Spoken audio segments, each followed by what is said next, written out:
doubt that a small group of thoughtful, committed citizens can change the world. Indeed, it's the only thing that ever has. Nelson Mandela was a social rights activist politician who became the first president of Democratic South Africa from 1994 to 1999. He was born on July 18, 1908 in Mawezo, South Africa. His birth name was Rolihlahla Mandela.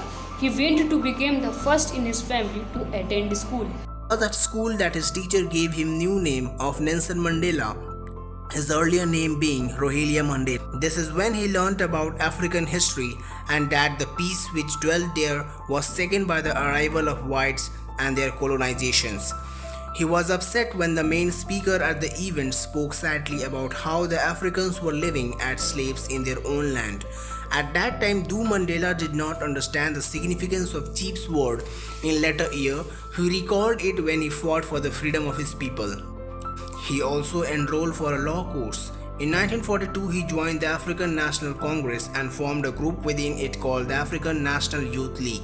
The goal of this movement was turned into a mass movement, and so by strikes, boycott, civil disobedience, and non-cooperation.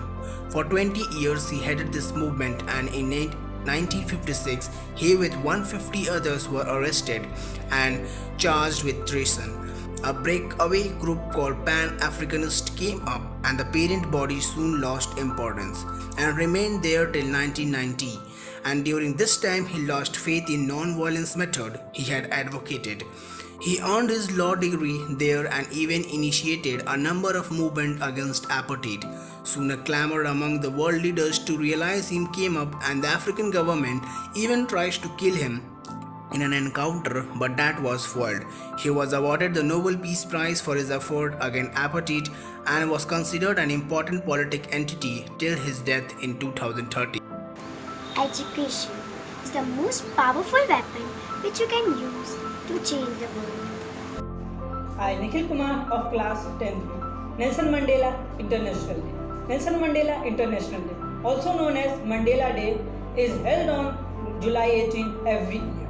The day remembers Mandela's achievement in working towards conflict resolution, democracy, human rights, and peace. Nelson Mandela Day not only celebrated Nelson Mandela's life, but it is also a global call to action for people to recognize their ability to have a positive effect on people around them. The day hopes to inspire people to embrace the value that Mandela shared. No one is born hating another person because of the color of his skin, for the religion of his background. Also written by Nelson Mandela. Thank you.